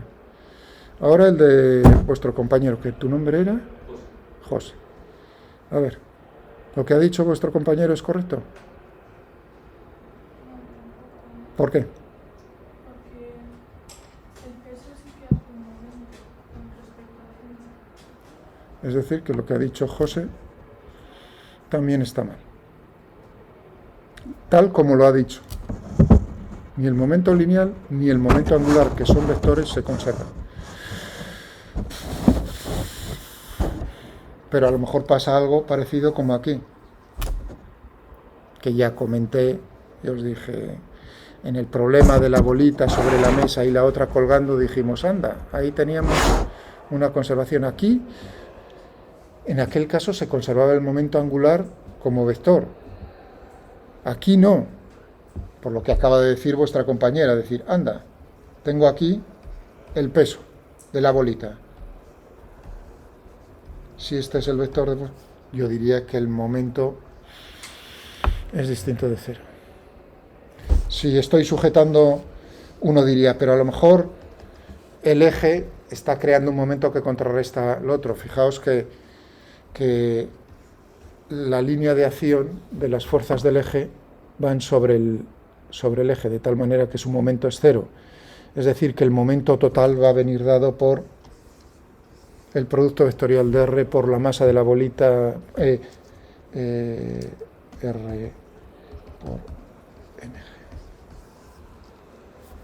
Y eso es distinto de cero. Pero a lo mejor podemos salvar un poco la situación. ¿Cómo la podemos salvar?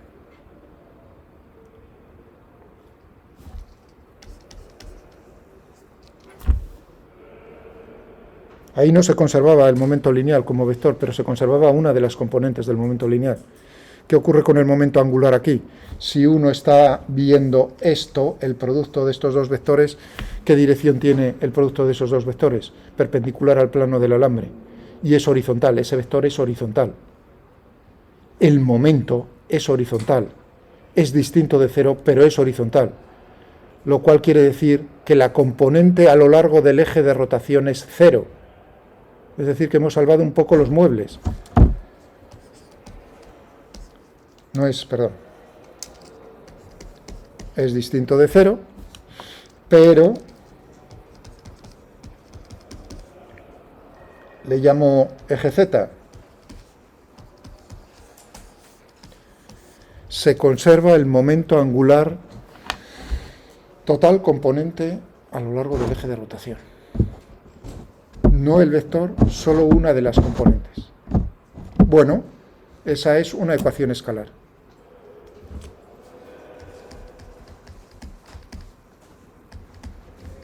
Esto nos va a dar otra ecuación. Es decir, que si tenemos una era la conservación de la energía mecánica, la otra va a venir dado por la conservación de la componente de la componente a lo largo del eje de rotación del momento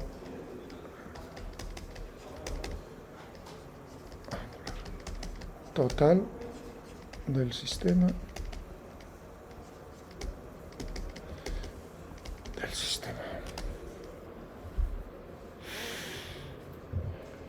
¿Con respecto a qué? Al origen de coordenadas, que lo estamos situando en el centro de la superficie esférica, es decir, aquí, o en el caso de la barra, aquí. Ahí es donde estamos situando nuestro origen de coordenadas y estamos tomando los momentos respecto a ese punto, como habéis visto cuando puse R por mg. Pues manos a la obra. Yo ya os he dado, necesitáis escribir una ecuación para la energía mecánica y otra para el momento angular total, componente vertical.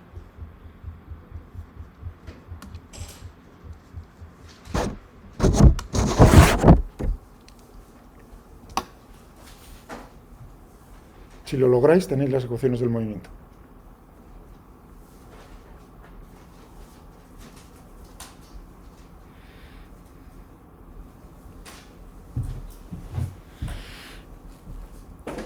Y tenemos poco tiempo, o sea que vamos, intentad pensarlo 3 o 4 minutos.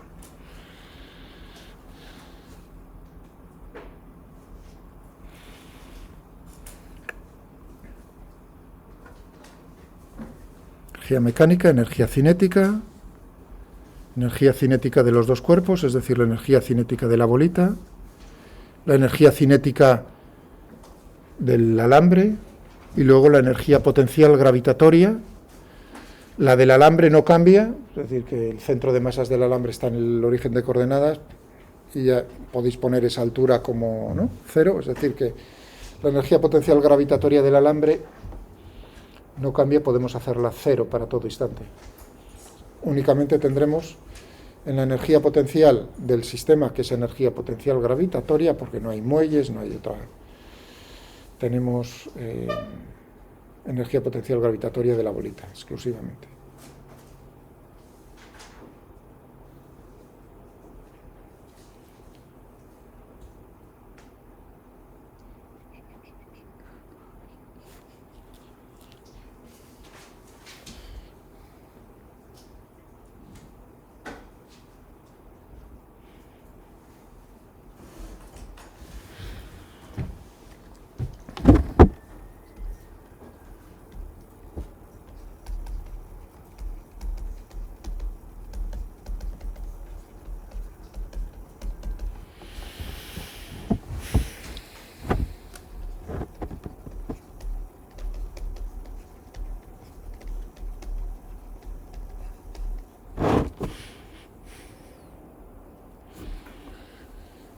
¿Cuál será?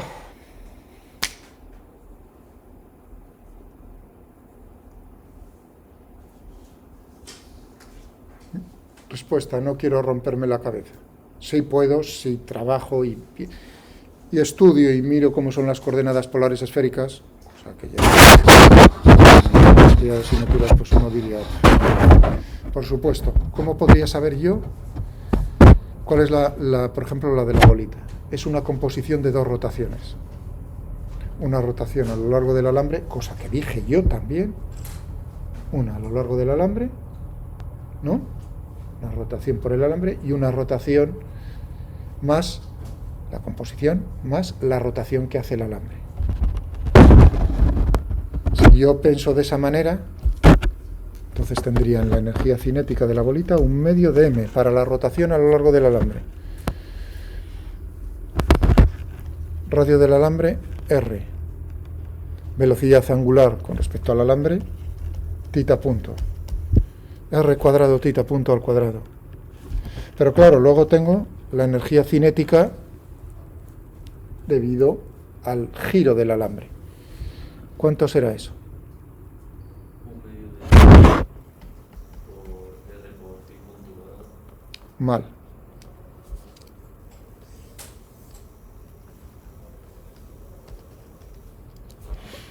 Por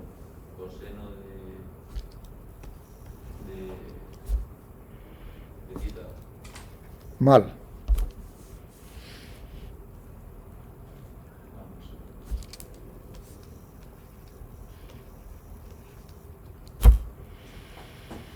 Tendríamos un medio de R seno de tita phi punto, todo ello al cuadrado.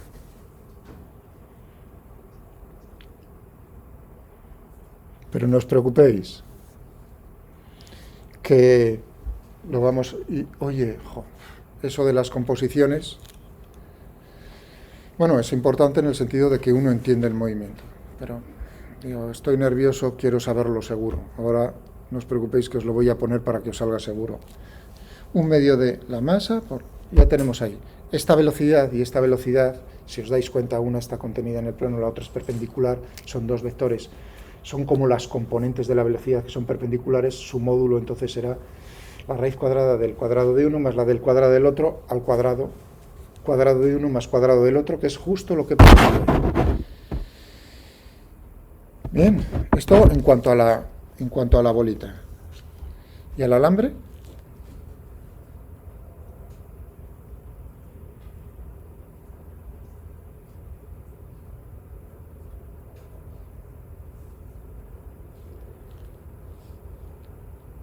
Es un sólido rígido.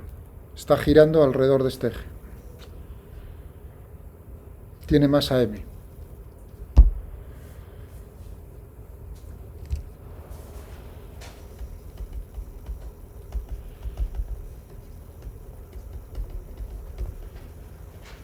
Del alambre. A ver.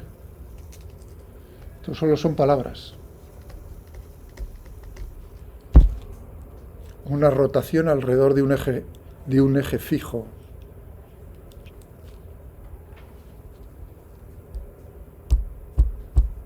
¿Cuánto vale esto?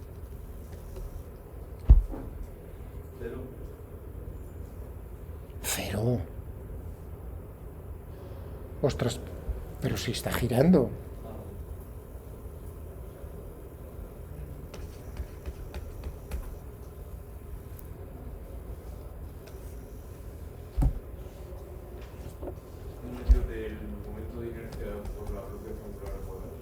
Bueno, y la velocidad angular, ya que estoy utilizando, lo tengo que poner todo en función de los parámetros coordenadas. Dime cuál. ¿Perdón? ¿Un medio de i? No, r tita punto. Vale, estaba aquí. R tita punto al cuadrado. ¿Todo el mundo de acuerdo? Es eso, fíjate que me has dicho, otra vez la memoria, fijaos cómo es. Estoy grabando. Tranquilízate. Has dicho un medio del momento de inercia por la velocidad angular al cuadrado. ¿Has visto? En el momento digo, te voy a meter en problemas. Para pensar en lo que estás diciendo. Esto tiene dimensiones de velocidad angular al cuadrado. R, distancia, yo diría que tita punto al cuadrado es velocidad angular al cuadrado, pero r cuadrado, tita punto al cuadrado, eso. ¿Te has dado cuenta ahora la diferencia entre la memoria y entender lo que es F igual a M por A? Como desde el primer día. Las sonrisas, ya las sé, todo eso. ¿Creéis que entre el 10 y el 0 depende de la persona? Ahí va el asunto, es lo que estoy diciendo.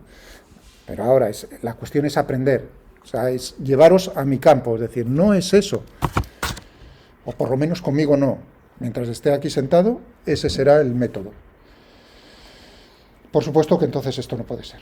Bueno, versión B. Dices, ya que me estás diciendo eso, pues entonces uno dice, tita punto al cuadrado. Tampoco. Claro, porque uno dice, bueno, si esa es la dificultad, pues... Pero ahí es, fijaos, es Murphy. Tengo dos opciones. O tita punto al cuadrado o phi punto al cuadrado.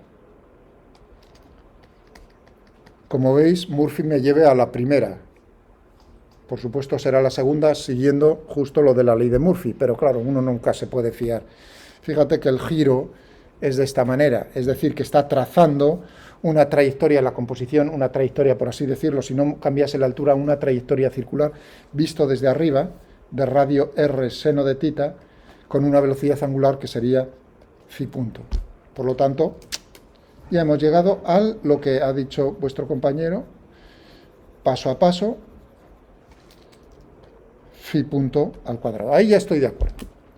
Me faltaría decir, si me dices cuánto vale el momento de inercia, ya, oye, ya me quedo contento del todo. ¿Cuánto vale I?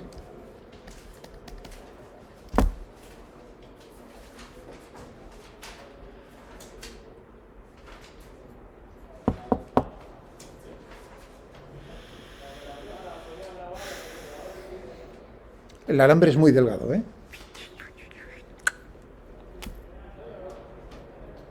Tiene masa m, radio r. ¿Cuál es el momento de inercia con respecto a un eje que es perpendicular al plano del alambre circular que pasa por su centro? Toda la masa está a la misma distancia, mr al cuadrado. Pero resulta que es una figura plana, teorema de los ejes perpendiculares. Por lo tanto, con respecto a ese eje vertical tendrá que ser la mitad, 1/2 de mr al cuadrado.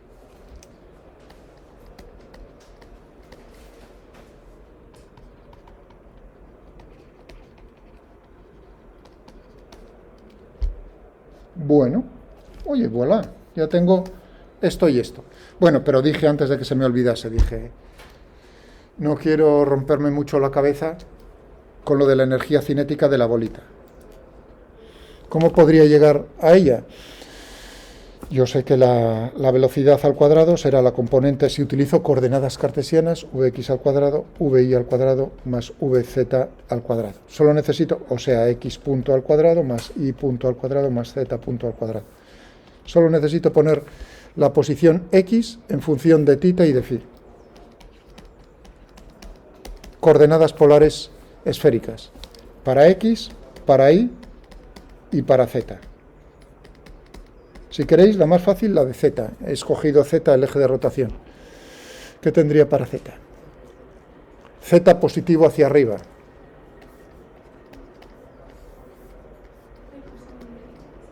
Tendría r coseno de tita, sí, pero eso me da menos r coseno de tita. Tal como he escogido, fíjate que ahí, Marina, te fijas, te dije z hacia arriba, el ángulo medido de esa manera, porque si escoges z hacia abajo, entonces ya, o sea, de acuerdo a como lo he puesto yo, tendríamos menos r coseno de tita. En cuanto a x y a y, ¿qué tendríamos? R seno de tita, coseno de phi, suponiendo que phi es el ángulo con respecto al eje x. Y aquí tendríamos r seno de tita, seno de phi. Es decir, que uno hace esto y ahora uno dice, necesito x punto. X punto es la derivada de x con respecto al tiempo. Pero ¿dónde está el tiempo? El tiempo está aquí y el tiempo está aquí. Es decir, que uno hace la derivada de esto con respecto al tiempo, que serán la suma de dos términos. Lo mismo para aquí, lo mismo para aquí, los eleváis al cuadrado, los sumáis y voilà, sale r cuadrado tita punto al cuadrado, o sea que punto suspensivo, eso ya lo hacéis con la máquina si no queréis derivar, se puede hacer a mano que está chupado. La derivada para el primer término, ¿qué tendríamos aquí?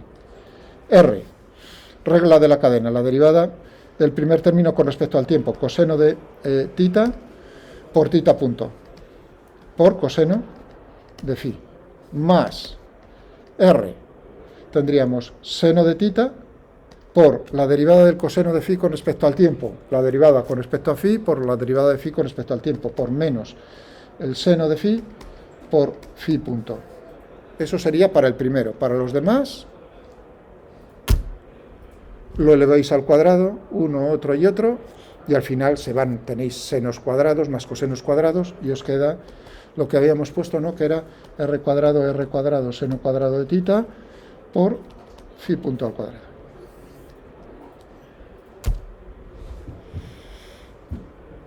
Si uno tiene en la cabeza la idea correcta, las coordenadas polares, ¿quién ha ido más deprisa?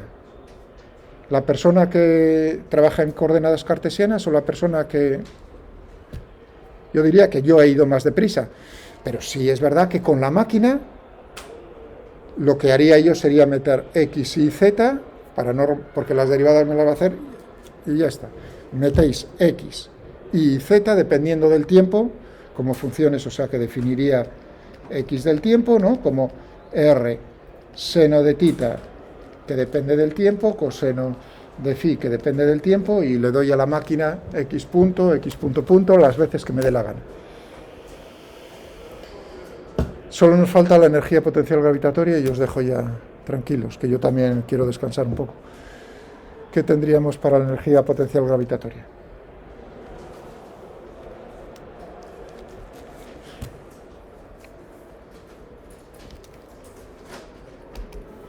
Yo diría que tendríamos menos m, la masa de la bolita, ¿no? G, R, coseno de tita. Listo, ya tenemos energía cinética y energía potencial. Pero me faltaba el momento angular. LZ. El de la bolita y el del alambre. El del alambre primero.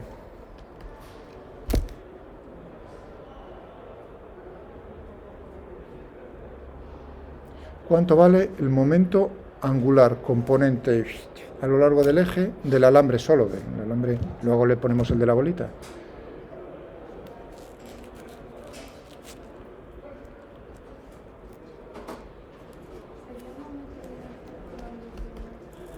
Muy, ¿por la velocidad? O sea, ¿qué letra? Phi. Phi punto. Phi. Sí, phi. Si no me hubieses dicho tita. Phi. La letra griega phi. Tenemos, o sea, I por omega. Pero ahora omega otra vez es la memoria. Omega es la velocidad angular. Tendríamos una. ¿Y la de la otra? A ver.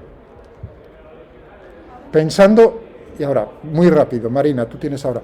Pensando, composición de dos movimientos, una rotación a lo largo del alambre y una rotación en torno al alambre.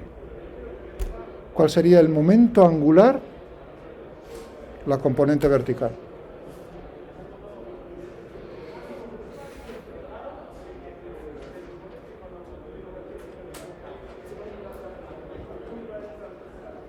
Uno podría hacer naturalmente el cálculo ahí en, otra vez, necesito el momento angular de la bolita, R por P, o sea, MR por V, V lo tengo ya, que para eso he puesto X y Z, tengo R, también he puesto X y Z, hago el producto vectorial, hago esa cuenta, miro a ver cuál es la componente tercera, la del eje Z, y voilà, tengo eso, más rápido. Otra vez como en la energía cinética. Anda, un giro en torno al alambre y el otro de esta manera. ¿Vosotros creéis que la componente del momento angular cuando gira, se mueve en torno al alambre, tiene una componente vertical? Por supuesto que no. Es una componente en la dirección perpendicular al plano del alambre, que es horizontal. Por lo tanto, la única componente corresponderá a cómo es, otra vez, girando una trayectoria como si fuese circular en torno al... ¿Y cómo sería entonces su momento angular? Uno diría, pues I por omega. ¿Y cuánto vale I? La masa de la bolita.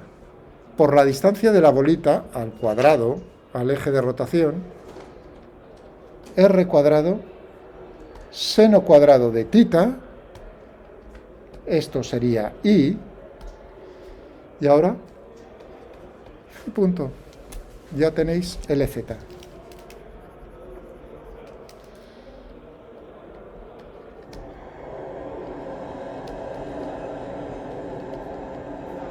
Y aquí este I, recordad que era un medio de M R al cuadrado. Esto es constante. segunda ecuación.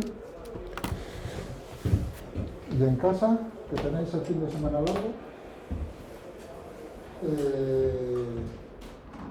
lo metéis en matemática, en el resolvable, condiciones iniciales las que puse yo, y veréis cómo os sale el movimiento precioso.